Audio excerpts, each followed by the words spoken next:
It's training camp season. Today we're looking at the New England Patriots and getting a good look at TreVeyon Henderson. We're going to watch him catch some balls, work through some drills and everything else. But before we dig in, you need to click that subscribe button right now. We're looking at your players every day, your rookies, guys doing things behind the scenes at practice, those position battles, everything. Click that button.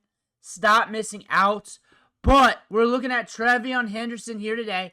You might be drafting him in fantasy football here soon. We saw him blow it up in preseason last night. So let's watch some Hendo. Let's loop this and keep talking ball. But here we go.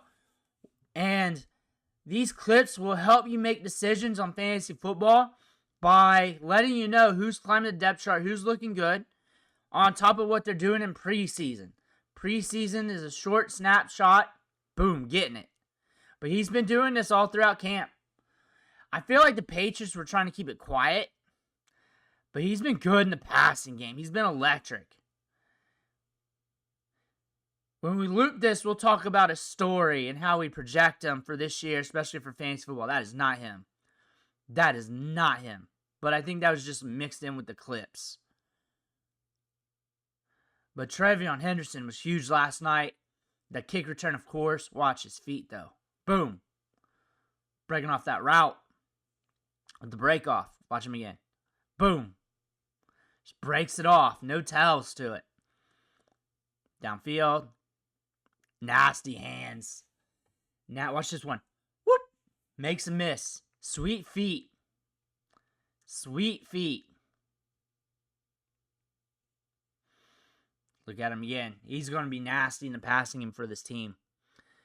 And this is a team that needs people to step up at wide receiver. I know you got Diggs. You got a good basket of talent that any one of those wide receivers could step up. Between Butte, you got Williams, you got the two second-year wide receivers, Polk and Baker. You're waiting for someone to step up. You got Trusty Douglas, Pop Douglas there. There's Hendo from last night.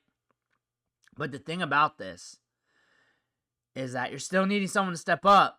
But now you got a shifty, speedy running back who can be a wide receiver out of the backfield. Not just that, but can eat up chunks of yards in space and be a nightmare to cover. Like you're watching some of these clips, and he's going to be on linebackers, and they're going to try and move him around and get that advantage on those linebackers. And there's going to be some teams in the league that has those linebackers who are liabilities. And they're going to find that matchup, and they're going to exploit it. And that's not just going to help with Hendo's numbers, but that's going to help with the other wide receivers too. Look at that. You can't let him get the ball in open space. You just can't do that, or he's going to torch you. He is going to torch you. I think Ramondre Stevenson's still going to have a role. Kind of saw him get some touches last night, but it's going to be like pounded up the gut, getting those touches. Like, that's just part of the league now. You're using two running backs. You're not expecting TreVeyon Henderson to get 25-plus opportunities a game, anything like that. You're expecting being like that sweet spot of 15 to 18, something like that, especially early on. But most of his work's going to be in the passing game. A lot of his work. A lot of his money touches. Short yardage goal line, they're probably going to go to Ramondre on that. They probably will.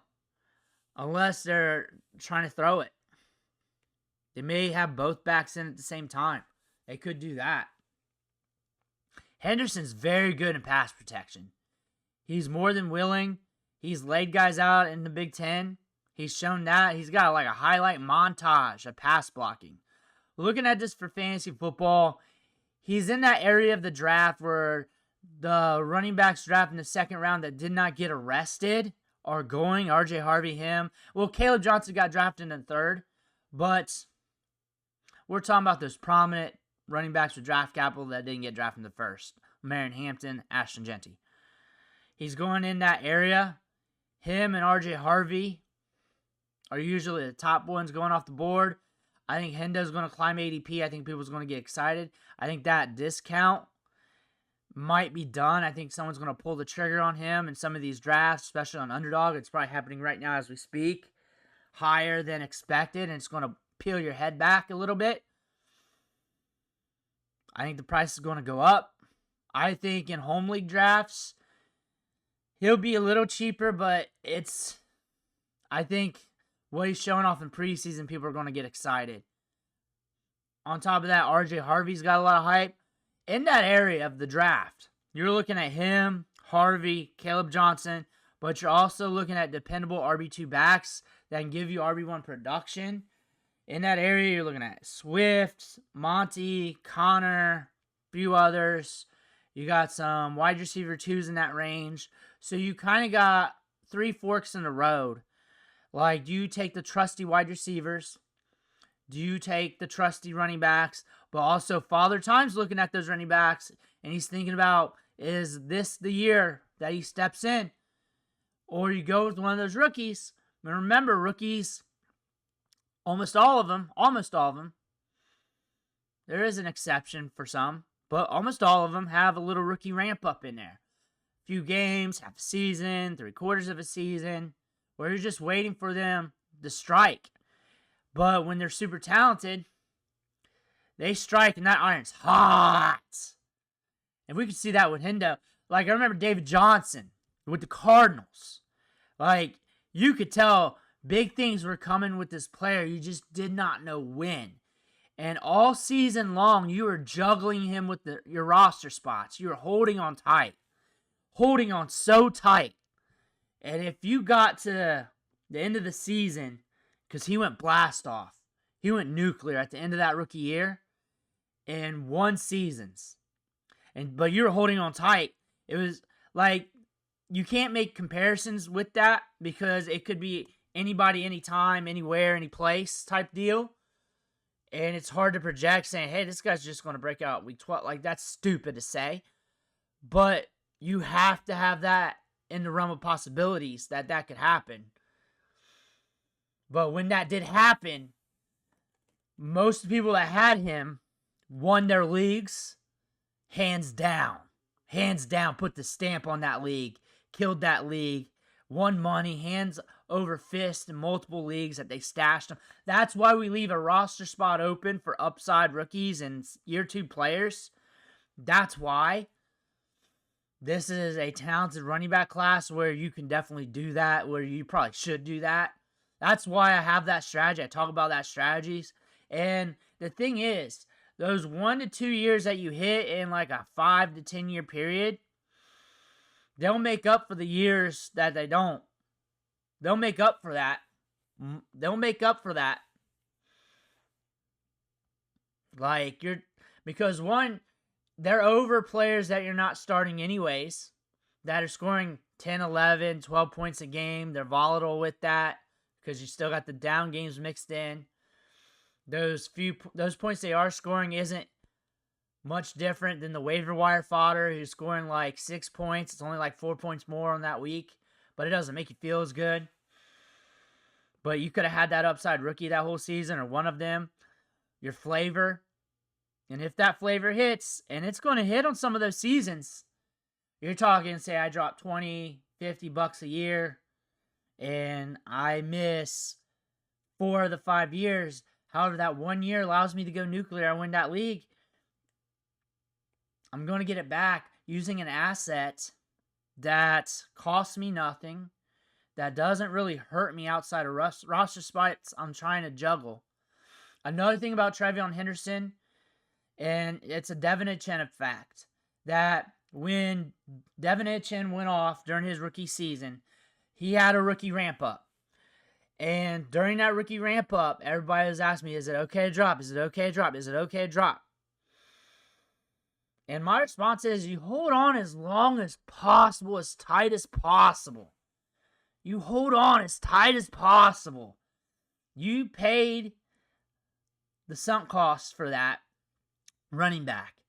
And some people dropped them because they wanted that flavor of the week off the waiver wire. Then a week or two later, it was blast off for the rest of the season and his career. And that could be with TreVeyon Henderson. If you can't be patient when the rookie ramp-up's going on, if there is one, more often than not, there probably will be with a lot of these rookies. If you can't be patient, then you may want to just go with the veterans and get your points. If you can hold out, and if you want to see this through for the blast-off period, which is probably going to happen somewhere down the line, then you're cool. You're cool. There's more than just player good, player bad. Like, if you're somebody that's going to drop them in 2 weeks because you're like, hey, I was excited in preseason, but this ain't looking like it. Now, understand that could be a rookie ramp up. You might be hurting yourself. Sometimes it's the gamer, not the player. Sometimes it's the gamer's fault in fantasy. Like, you just have to understand the asset. This is a great asset, good upside. Could finish the year as one of the top running backs in all football. That's the thing. Could have that home run swing at the end of the season. Go in the part of the draft where you can also make the case that Father Time steps in on some of these older running backs. He's due. Last couple years, he took it off. You can definitely say that. We can definitely see injuries hitting the running back position a little bit more because it was lighter last couple years, and maybe it reverts back up to that moving average of the last 5 to 10 years. If that happens, you're looking at these rookies and a lot of these young running backs stepping up and making things happen. Maybe it doesn't due to split backfields happening more often, but contact, the right contact, right players, right timing. It's a numbers game still. There's still the same amount of hits going on with the same amount or even more plays ran, if you think about it that way. He's got a lot of upside. That's why you're drafting him, for him to exceed that upside. Where you're looking at those veteran running backs in his range, they're probably not going to exceed that. They'll give you some good weeks that in that moment they'll exceed it, but week-to-week production, he has a chance to get you to that S-tier category, that A-tier category in the rankings. He has that potential. He has that. But if you can't wait during the ramp up and you're like those guys when Devin Achane was ramping up and dropped him and then he broke out a week later, man, don't be paying up for rookies because that ain't your game. That ain't your flavor. You're not patient enough. You got to exercise patience. Part of this game is exercising patience, understanding your roster slots, understanding the assets, kind of like Bitcoin versus gold versus stocks versus cash. Once you understand that with fantasy football, that's going to open up and lighten your game a little bit, and you'll be able to pick apart the drafts a little bit more. Going deep there. But there's a lot of upside. The Patriots are going to like him. Drake May likes him. He's looking good in camp. Let me know what you think down in the comments below. I want to hear about that. Make sure you hit that subscribe button on the way out. Thank you for watching. Catch you on the next video.